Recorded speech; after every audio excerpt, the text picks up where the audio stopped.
দেখবেন আমাদের উপরে লেখা আছে যে সন্তানের হাতে মোবাইল নয় কোরআন তুলে দিন। আসসালামু আলাইকুম রাহমাতুল্লাহ। আমরা এই মুহূর্তে অবস্থান করতেছি আল মাদ্রাসাতুন নূরিয়া। এটা অবস্থিত হচ্ছে আপনার ওরওয়াইল বাজার, সরাইল, ব্রাহ্মণবাড়িয়া। এখানে আপনাদের সন্তানদেরকে আদর্শ মানুষ হিসেবে, মা মানুষ হিসেবে গড়ে তোলার জন্য খেদমত করে থাকেন, আঞ্জাম দিয়ে থাকেন। প্রতিষ্ঠাতা পরিচালক আছেন মুফতি বরকতুল্লাহ খালিদ সাহেব, ওনার অফিসে আমরা অবস্থান করতেছি। আমরা যেহেতু আমাদের এখানে অনেক বাচ্চার মা বাবারা জয়েন আছেন, তো সন্তানদেরকে আমরা কিভাবে আদর্শ মানুষ বানাতে পারি, মহামানুষ হিসেবে গড়ে তুলতে পারি, আমরা এই বিষয়ে কিছু দিক নির্দেশনা জানবো ইনশাআল্লাহ। বর্তমান সময়ে বাচ্চাদেরকে মানে গড়ে তোলার ক্ষেত্রে চ্যালেঞ্জিং যে বিষয়গুলো আমরা কিভাবে গড়ে তুলতে পারি, এই বিষয়ে যদি একটু বলতে। বাচ্চাদেরকে বর্তমানে গড়ে তোলার চ্যালেঞ্জিং বিষয় যেহেতু বলা হয়েছে, এখানে চ্যালেঞ্জিং এর প্রথম যে বিষয়টা, প্রতিবন্ধকতা যেখান থেকে তৈরি হয়, এটা দেখবেন আমাদের উপরে লেখা আছে যে সন্তানের হাতে মোবাইল নয় কোরআন তুলে দিন। বর্তমানে ছাত্রদেরকে তৈরি করার ক্ষেত্রে প্রথম প্রতিবন্ধকতা যেটাকে ওভারকাম করা লাগে, এটা হলো ছাত্ররা বেশিরভাগ বাড়িতে ছোট ছোট বাচ্চাদেরকে আমরা মোবাইল দিয়ে অভ্যস্ত করে ফেলি।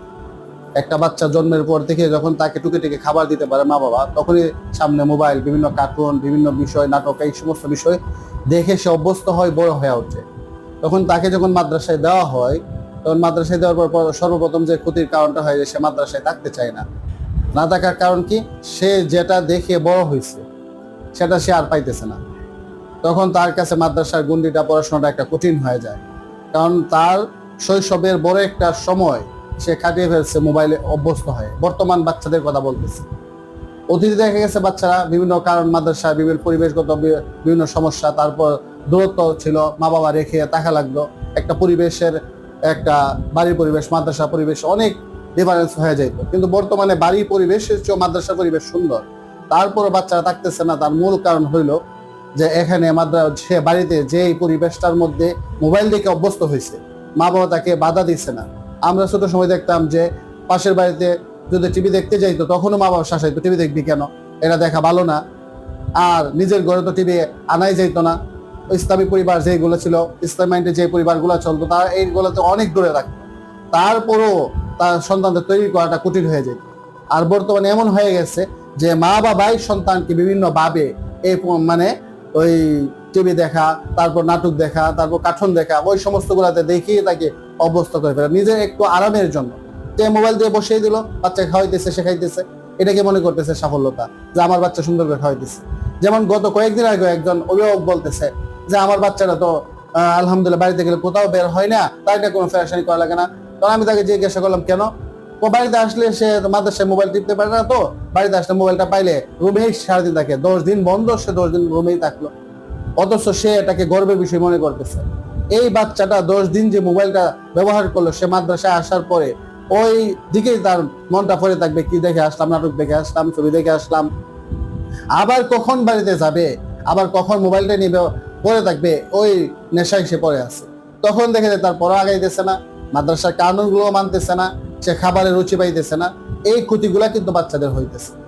তো এখন সবচেয়ে বড় কথা হইলো এইগুলা থেকে কিভাবে বের হয়ে যায়। মাদ্রাসার ক্ষেত্রে সবচেয়ে বড় চ্যালেঞ্জ হয়ে দাঁড়িয়েছে এটা কি, ছাত্র তৈরি করবেন আর পড়াইবেন। এখন মোবাইল থেকে দূর করতে পারতেছি না, এখন অভিভাবককে শাসাইবো নাকি বাচ্চাদেরকে শাসাইবো, এটাই আমরা খোলায় উঠতে পারতেছি না। আমাদের সবচেয়ে বড় চ্যালেঞ্জ। গুরুত্বপূর্ণ বিষয় বলেছেন। আমাদের বাচ্চাদেরকে গড়ে তোলার জন্য অবশ্যই তাদের হাতে মোবাইল দেওয়া যাবে না, থেকে বেঁচে থাকতে হবে। তো আমাদের এখানে অনেক অভিভাবক আছেন এরকম যারা জেনারেলি শিক্ষিত, সবাই তো আর মাদ্রাসায় তাদের সন্তানদেরকে দেয় না। তো সেক্ষেত্রে তাদের সন্তানদেরকে গড়ে তোলার ক্ষেত্রে কোন বিষয়গুলো ফলো করবে, ইসলামিক যে বিষয়গুলো? হ্যাঁ, আসলে যারা মাদ্রাসায় দিতে চাইতেছে না, তারা যদি অ্যাকচুয়ালি মুসলিম হয়ে থাকে, তো তাদের মধ্যে এই মূল্যবোধ অবশ্যই কাজ করবে যে আমাকে ইসলামী শিক্ষাটা দরকার। তো আমি মনে করব যে তাদের ক্ষেত্রে তারা প্রারম্ভিক যে পড়াশোনা আছে, ইবতেদায়ী যে পড়াশোনাটা আছে, প্রাইমারি যেটাকে বলা হয়, যে মাদ্রাসার এমন একটা পরিবেশে পড়াশোনা করা, যে একটা ছেলে মাদ্রাসায়, যে এখন অনেক মাদ্রাসা এমন হয়ে গেছে যে এখান থেকে 5ম শ্রেণী পর্যন্ত ইবতেদায়ী পড়াশোনাটা জেনারেল শিক্ষা সহকারে করতে পারে। তো এটা সুবিধা হয় কি, যে সে প্রারম্ভিক যে মাসাইলগুলো আছে, নামাজের তরিকাগুলো আছে, শরীয়তের জায়েজ নাজায়েজের বিষয়গুলো আছে, এগুলা সে অবগত হইতে পারে। কোরআনটা সবচেয়ে বড় কথা, কোরআনটা সহি হয় এই প্রারম্ভিক পড়াটা মাদ্রাসায় পড়াইয়া তারপর সে নিম্ন মাধ্যমিক আছে, উচ্চ মাধ্যমিক আছে, এরকম ভাবে কলেজ আছে, তারপর সে বিশ্ববিদ্যালয়ে যদি পড়াশোনা করে তো করাক, তো প্রারম্ভিক পড়াশোনা মুসলিম যেহেতু সে ইসলামী দাসই হইলে তার জন্য সফলতা। আর যদি এই গণ্ডিতে না পড়ে, সে মুসলিম দাবি করে আর ইসলামী গণ্ডিতে না থাকে, তাহলে দাবি করার তো কোনো মানেই হয় না। আমি মনে করবো সবার জন্য বাধ্যতামূলক যে প্রারম্ভিক পড়াশোনাটা ইসলামী দাসেই তৈরি হয়। আচ্ছা, আপনাকে অসংখ্য ধন্যবাদ এবং জাযাকাল্লাহ। আমাদের সন্তানদেরকে কিভাবে আমরা গড়ে তুলবো বা সন্তানদেরকে কিভাবে দামি বানাবো, খুব গুরুত্বপূর্ণ দিক নির্দেশনা দিয়েছে। এবং পাশাপাশি আমরা আমাদের যে বিষয়টা, আমাদের ফ্যানটা অনেক মা বাবারা নিচ্ছে, হ্যাঁ, বিশেষ করে নবজাতকের বাচ্চার মা বাবারা আমাদের সাথে কানেক্ট আছে। আমাদের ফ্যানটা আপনি ইউজ করেছেন, দেখেছেন, তো এটা 10 ঘন্টা পর্যন্ত ব্যাকআপ দেয় আর কি। আমরা টেস্ট করে দেখছি এটা কি বাচ্চাদের জন্য সহায়ক হবে কিনা, এর বাতাসটা কতটুকু আরামদায়ক কিনা, যদি একটু বলতেন। ফ্যানটা আসলে আমি তো দেখলাম আপনাদের ফ্যানটা বাতাস খুব ভালোই দেয়। তারপর যেমন ছোট দেখা যায়, ওজনে আবার একটু ভারী বোঝা যাইতেছে, এটা একটু ভালো। আর এখন যেহেতু গরম, লোডশেডিং খুব বেশি হয়, আর বাচ্চাদের কাছে রাখা অতি সহজ। এটা এবং নিয়ে এখানে কোনো তার বা অন্য কিছু ব্যবহার হচ্ছে না, যেটা অনেক ফ্যানে দেখেছে তার তো থাকলে বাচ্চাদের কঠিন হয়, স্বাভাবিক মোবাইল চার্জ করা যেতেছে। তো এটা বাচ্চাদের জন্য, নবজাতক বাচ্চা যারা আছে এবং মাদ্রাসায় যারা এই নুরানি ছাত্ররা আছে, কাছে একটা ফ্যান রাখতে পারে, গরমে ব্যবহার করতে পারে। কারণ সব মাদ্রাসায় তো আবার আইপিএস এর ব্যবস্থা নাই, এসির ব্যবস্থা নাই বা জেনারেটর ব্যবস্থা নাই। এটা ব্যবহার করলে ফ্যানটা যেহেতু ভালো, এটা ব্যবহার করতে পারে, করা যায়। আচ্ছা, জাযাকাল্লাহ। আসসালামু আলাইকুম রহমতুল্লাহ।